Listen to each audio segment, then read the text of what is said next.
Bueno, sobre esto vamos a hablar entonces. Bueno, volvamos un cachito. A mí sí me corre frío por la espalda cuando escuchamos estas declaraciones y además de quién provienen. Vamos a volver a Carlos Rosenkrantz. Les decíamos, fue invitado en Chile para dar una charla académica sobre democracia y populismos.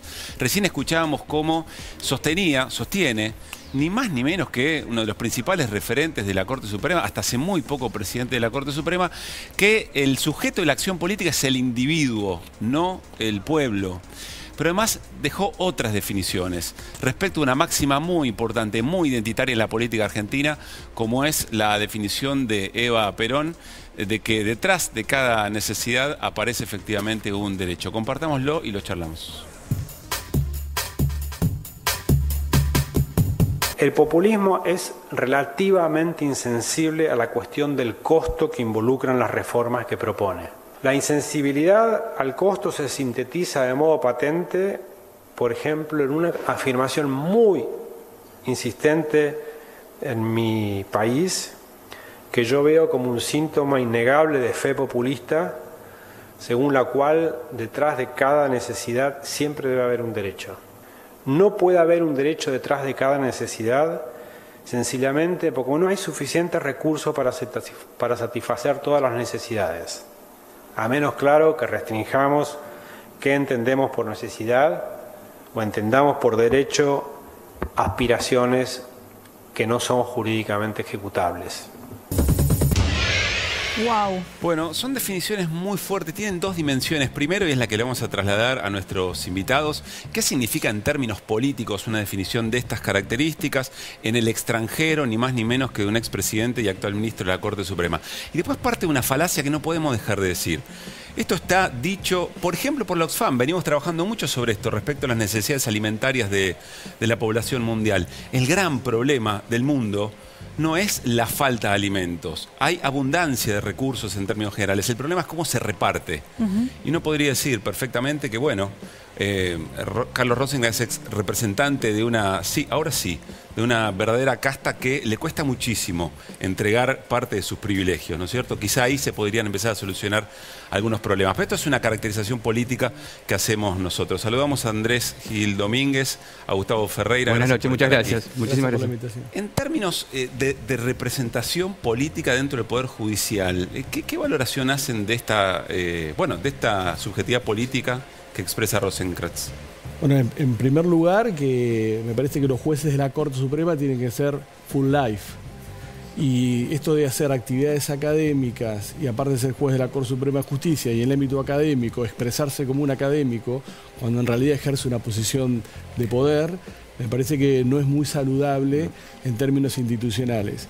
En segundo lugar, con respecto a los derechos económicos, sociales y culturales y al costo de los mismos, el problema de la posición de Rosenkrantz es que soslaya o ignora que en la República Argentina hay un tratado sobre derechos humanos que tiene jerarquía constitucional, que es el Pacto Internacional de Derechos Económicos, Sociales y Culturales, que el órgano que lo interpreta a través de muchas observaciones generales ha desarrollado en general y en particular el contenido de los derechos económicos, sociales y culturales, y que ese instrumento internacional que vale como la Constitución y obliga a la Corte Suprema, no solamente desde el punto de vista internacional, sino también desde el punto de vista interno, establece que los estados se obligan hasta el máximo los recursos disponibles para hacer efectivos los derechos económicos, sociales y culturales y el nivel como base el nivel de vida adecuado. Entonces, como una postura, contradice las reglas de juego internacionales. Contradice las reglas de juego internacionales, contradice también un instrumento que vale lo mismo que la Constitución a nivel local. Contradice la jurisprudencia de la Corte Suprema con anteriores composiciones sobre el derecho a la vivienda digna. Y contradice la Constitución. ¿Por qué? Claro. Bueno, los jueces de la Corte deben dictar sentencias en las causas que se le presentan. No hacer declaraciones políticas fuera de la Argentina en intromisión de las tareas de los poderes políticos. Esto es lo que presenciamos en el día de hoy. ¿Vos entendés que esto se encuadra de esa manera? No tengo la menor duda. Hoy Carlos Rosenkrantz hizo declaraciones políticas fuera de la República Argentina, fuera de una causa judicial. La obligación constitucional de los ministros de la Corte es dictar sentencias en las causas que se le presentan. Pero Gustavo, ¿vos crees que él no lo sabe esto? No, yo no puedo saber lo que Rosenkrantz sabe o no sabe. Lo que yo estoy diciendo, el hecho que escucho estas declaraciones, incluso fuera de la Argentina. ¿Por qué haces hincapié en esto? Porque es muy llamativo. Es altamente llamativo porque es en la esfera de las relaciones internacionales y cuando un ministro de la Corte, en cualquiera de los países latinoamericanos, yo no sé si sucede en la Argentina esto, pero en los países latinoamericanos, sé que sucede en Colombia, sé que sucede en Brasil, cuando los ministros de los tribunales constitucionales o de las Cortes Supremas van al exterior, hay un conocimiento de los poderes políticos que se encuentran en otros países. Yo no sé qué fue hacer a Chile, no sé cuál era la razón, tampoco sé cuál es el motivo de estas declaraciones. Vuelvo a insistir a la ciudadanía que nos está escuchando. Los jueces deben dictar sentencias y los poderes políticos deben fijar las políticas públicas del Estado. Entiende que, se los pregunto, quizás no, pero ¿es una respuesta política a un intento de reforma de la Corte Suprema por parte del Poder Ejecutivo? No, a mí me parece que es un posicionamiento ideológico de alguien que mantiene cierta coherencia con su vida y con su construcción, pero que lamentablemente esto es incompatible con nuestro modelo actual.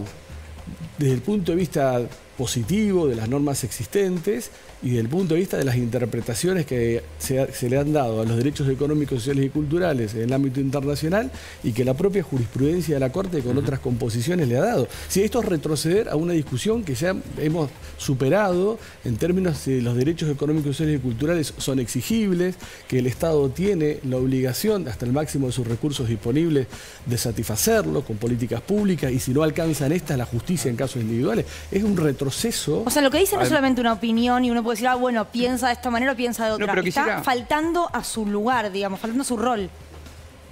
Es pacífico en la teoría jurídica que allí donde existe una necesidad, los juristas y los poderes políticos debemos discutir sobre el desarrollo de un derecho. Y en este caso en particular, hay una necesidad en la Argentina y hay un derecho de la ciudadanía a discutir la ampliación de la Corte Suprema de Justicia. Allí se encuentra la necesidad de abrir esta discusión, porque es increíble que esté una Corte Suprema solamente integrada por 4 personas y sin ninguna mujer, sin ningún tipo de comprensión o perspectiva federal. Entonces, retomo lo que ustedes estaban señalando al comienzo del programa, más allá, digamos, del apotegma señalado por Eva Perón, pero claramente donde hay una necesidad hay que discutir sobre la existencia de un derecho. Por mandato, por mandato constitucional, esto es lo que están diciendo ustedes. Y aparte porque también la Corte ha dicho que donde hay un derecho tiene que haber una garantía. Entonces, donde hay una necesidad tiene que haber un derecho. Y donde hay un derecho tiene que haber una garantía que lo protege y que lo haga efectivo. Y una consulta por desconocimiento, por supuesto, ¿no? ¿La Constitución interpela al sujeto pueblo o habla de individuos o en algún momento caracteriza? Estamos hablando de eso. Es una interpretación. A ver, hoy lo que nosotros presenciamos en cualquier democracia constitucional es absolutamente inusual. Muchas personas que se rasgan las vestiduras y dicen estas cosas que pasan en la Argentina, esto también pasa en la Argentina. Esto pasó en la Argentina, donde un ministro de la Corte hace declaraciones fuera de la Argentina en clara intromisión de la tarea de los poderes políticos. Esto pasó acá. Pero claro que el pueblo está en el preámbulo. Claro, no son los representantes del pueblo de la nación argentina. Y el pueblo no gobierna ni delibera sino a través de sus representantes. La Constitución está construida sobre el pueblo argentino. ¿Saben por qué los europeos no tienen Constitución europea? Porque la gran dificultad que tuvieron los europeos era que no encontraban el pueblo. Cuando quisieron hacerle tratado, los holandeses y los franceses, la dogmática, básicamente le decían, miren, está todo muy bien, hagamos el convenio que ustedes quieran para Europa, pero no tenemos pueblo. Porque no hay un pueblo europeo. Hay pueblo de cada... Claro, hay un pueblo de cada una de las 28 comunidades que forman la comunidad europea. Pero ¿cómo no vamos a hablar del pueblo argentino? El pueblo argentino es el sujeto principal. Claro. La Constitución es para el pueblo argentino. No es para cada individuo. Y además, la reforma constitucional incorporó como algo muy positivo los derechos colectivos. No es que solamente hay derechos individuales en la Constitución. En la Constitución hay derechos colectivos, en la Constitución hay formas colectivas de derechos en los pueblos originarios, con lo cual esto es decir, solamente existe un modelo ideal de democracia liberal con derechos individuales o con individuos, también va a contrapelo de lo que establece nuestra Constitución, que recrea derechos colectivos como el ambiente, como usuarios y consumidores, que en la jurisprudencia de la Corte han tenido mucha recepción y han generado grandes cambios. Me gustaría señalarle algo. Sí, ahí se mete Néstor, que es nuestro... que sabe más de que nosotros seguro sobre esto. No, me parece que hay una cuestión acá en todo esto, que de lo que dice Rosenkranz, más allá de repugnar, Lo que cuenta es algo que efectivamente pasa en la justicia. La justicia argentina no tiene, por ejemplo, el efecto erga omnes, es decir, que un fallo abarque a toda la gente. Las acciones colectivas fueron consagradas hace una década y para determinar a un colectivo, a un grupo de colectivo, tiene que darse una cantidad de requisitos que son difíciles de cumplir. Los jubilados tienen que hacer individualmente, uno por uno, cada uno a su juicio, para que les reconozcan los derechos. Entonces, lo que dice Rosenkrantz respecto del individuo es algo que refleja lo que pasa en el Poder Judicial, en el día a día del Poder Judicial. Rosenkrantz no está hablando de algo que no ocurre, está hablando de algo que pasa todos los días en tribunales. ¿Es correcto que pase esto? A mí me parecería absolutamente correcto que todo lo que está diciendo este ministro de la Corte lo diga en las sentencias que él dicta.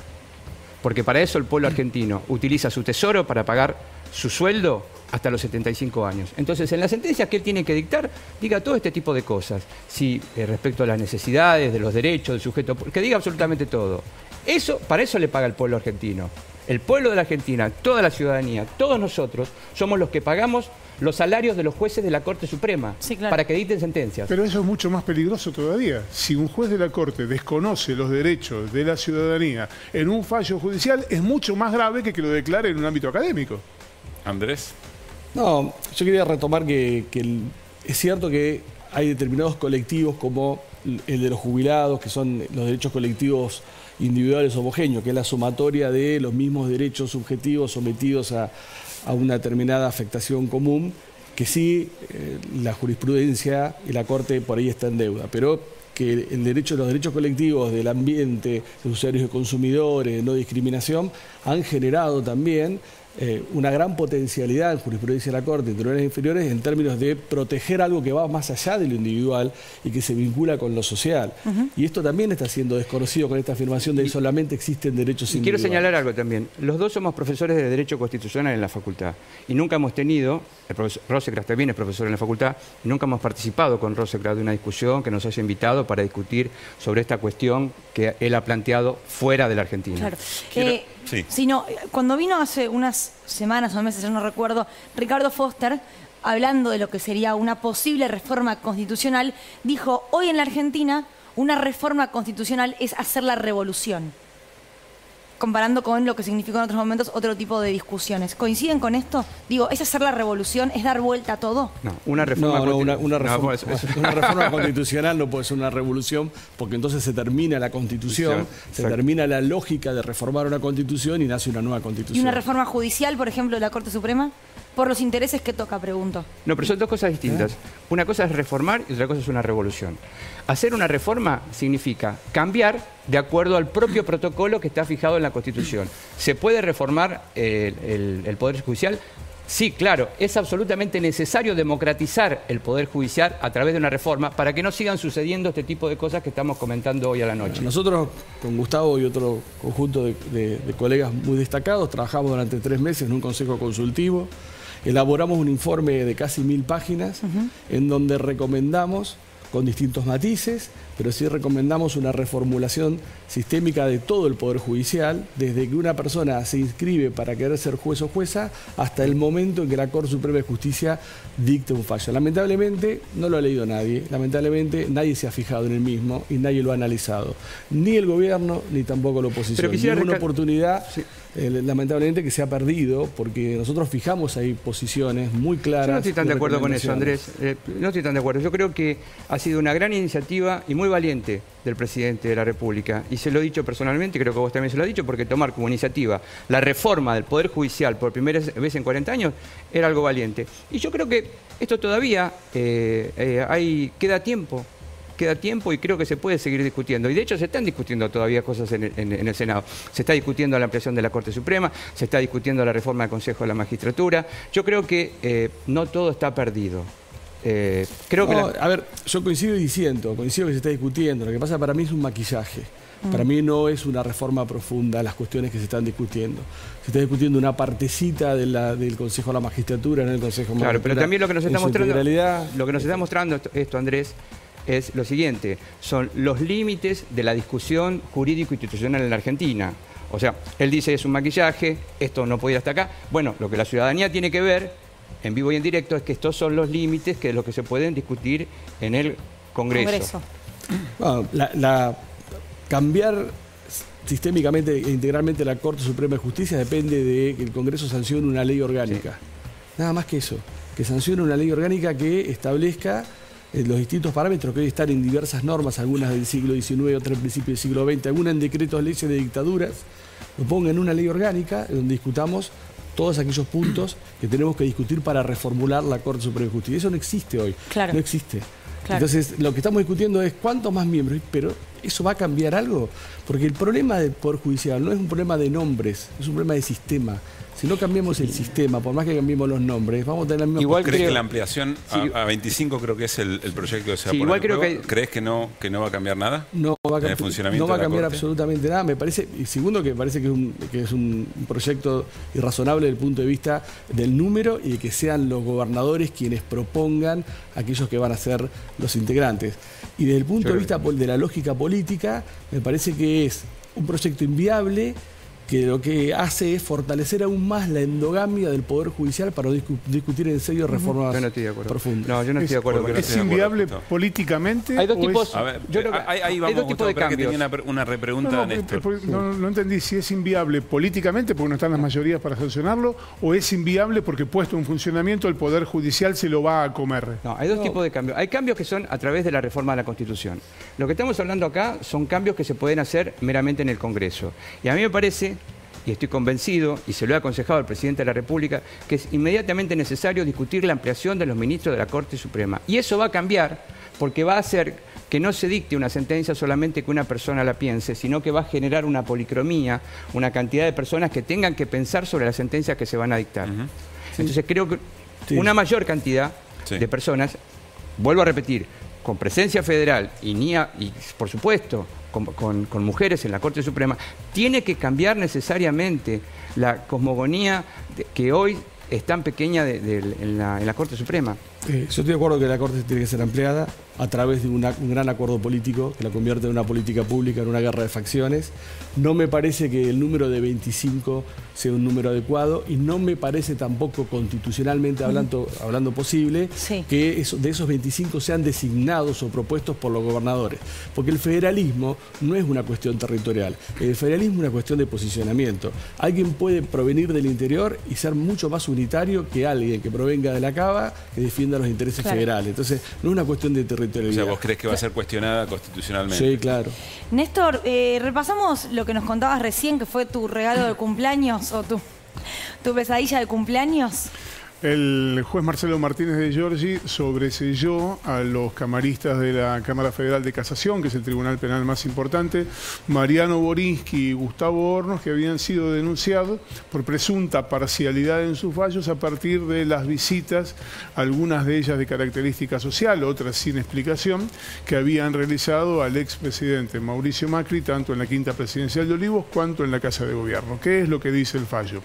Que no hay ningún indicio de que después de esas visitas, Hornos y Borinsky hayan adoptado fallos que no estuvieran ajustados a derecho y que hubieran tenido como intencionalidad beneficiar al gobierno de Mauricio Macri y perjudicar a sus adversarios políticos, concretamente a Cristina Fernández de Kirchner. Lo que dicen incluso es que las visitas para jugar al pádel, que están reconocidas por el propio juez Mariano Borinsky, el fallo dice que no existieron, que hubo solamente 2 visitas y que en esas 2 visitas Borinsky fue como presidente de una comisión que estaba redactando un nuevo código penal y que hubo 3 visitas de Gustavo Hornos a la Casa Rosada que no tienen ninguna explicación. Pero como no tienen ninguna explicación, no hay nada que indique que esas visitas derivaron en fallos que favorecieron al gobierno de Mauricio Macri. Un detalle adicional. Una de las causas que se reabrieron a partir de un fallo firmado, entre otros, por Hornos y Borinsky, es la causa del memorando con Irán, la denuncia del difunto fiscal Alberto Nisman. Esa causa había sido cerrada en 2 oportunidades y por un fallo de la casación, firmado, entre otros, por Hornos y Borinsky, se reabrió y derivó en que estuviera procesada la expresidenta Cristina Fernández de Kirchner, que se muriera procesado el ex canciller Héctor Timerman y que hubiera una serie de detenidos. Cuando esa causa fue sobreseída, El fallo del Tribunal Oral Federal número 8 hace expresa mención a las reuniones de Hornos y Boninsky con el expresidente Mauricio Macri, diciendo que se había afectado la garantía de la independencia, el principio del juez natural, y había una sospecha de parcialidad. Bueno, eso que dijo el tribunal para sobresalir a todos, el juez Marcelo Martínez de Giorgi dijo que no existió. Andrés, Gustavo, si tienen alguna reflexión breve sobre esto. No, yo te diría, cuando ve un fallo de estas características, se da cuenta que en la justicia, especialmente cuando se trata de intereses corporativos, todo queda en casa. Gustavo. Coincido con Andrés. Cuando la política entra por la ventana, la justicia sale corriendo. Andrés, Gustavo, muchísimas gracias por haber venido. A ustedes por la invitación. Gracias. Bueno, no...